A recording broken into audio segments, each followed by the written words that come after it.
بەداخەوەم ئێوارەیە بە مەرگی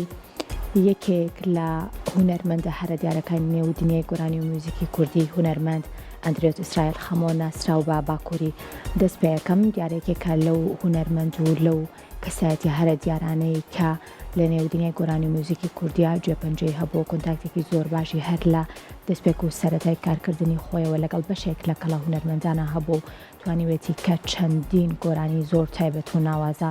لە نێودنیای گۆرانی و موزیکی کوردیا جێبەڵێت بەداخەوە دوێنێ چوارشەممە ئەو هونەرمەندە لە تەمەنی 95 ساڵیە کۆچی دوایی کرد. ئەڵێن جوانە وەکو حورە گەردەن سپیە ئەڵێن جوانە وەکو حورە گەردەن سپیە بەژن ڕێک و بێ قوسوور و هیچ عەیبی نییە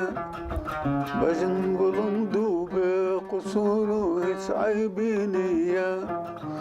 بەڵێ جوانە و زۆر نازدارە کیژێ ئەم دێ بەڵێ جوانە و زۆر نازدارە شۆخی ئەم دێ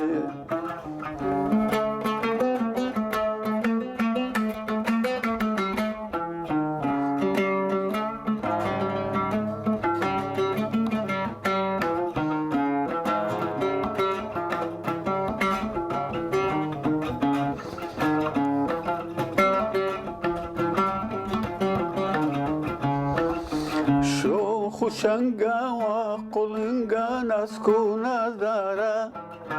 شۆ خوشنگاوە قوڵنگە ناسک و نازدارە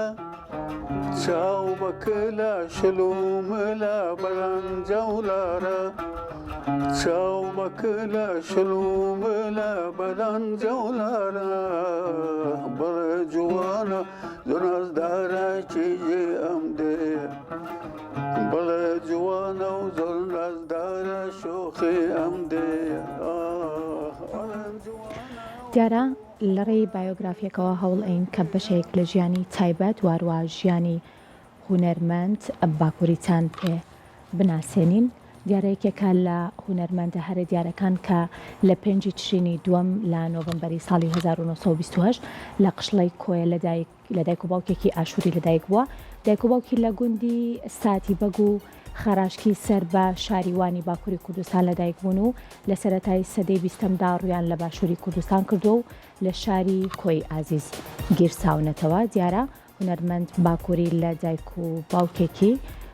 بە بڵێن کوردستانی باکوور لەدایک بووە و دوات خۆشی لە شاری کۆی ئازیز هاتۆتە دنیاوە. لە بەهاری ساڵی 1952 لە بەغدا چێتە ئێزگەی کوردی بەغدا و لەلایەن لیژنەی هونەرمەندان عەلی مەردان و ڕەفیق چالاک و ئەحمەد خەلیل دەنگی بۆ گۆرانی وتن پەسەند دەکرێت. دیارەوە ئێمە هەمومان ئاگادارین کە لە پێش وترا و لە ئێستاشا هەر کەسێکە بێتە هونەرمەند بێگومان لایەن چەند کەڵە هونەرمەندێکی ترەوە تێستی دەنگیەکرێت و ئەم هونەرمەندە لە هەمان ساڵ لە ساڵی 1952 یەکەم گۆرانی هەیمەرەنگێنەی لە ئێزگەی کوردی بەغدا تۆمار کردو و دامەزرێنەری تیپی مۆسیقای باواجی کۆیشە. لە ساڵی 1957 لە ڕێی ئاهەنگگەرانەوە بە هاوبەشی لەگەڵ مامۆستا سێوەی هونەرمەند کۆمەکی بۆ زیان لە کەوتوانی لافاوەکەی سلێمانی کۆکردوێتەوە و لە کۆیە و هەولێر ئاهەنگیان بۆ نێژ گێڕاوە. دیارێکێک بۆ لەو هونەرمەندانەی کە هەمیشە لەگەڵ خەمی نەتەوەکەیە بووە و ژمارەیەک بەرهەمی چاپکراوی ئەم هونەرمەندەش بڵاوکراوەتەوە لەوانە چۆنێتی گۆرانی وتن وارووا وەرگێڕان لە ئینگلیزیەوە. گۆرانی بێژەنەمرەکان سێبەرگ و باتکردن لە ژیانی 47 هونەرمەند کە لە 1699 لاپەڕەدای و چیرۆکی هەندێک گۆرانی کوردی ڕەسەن ئەمە بەشێکن لەو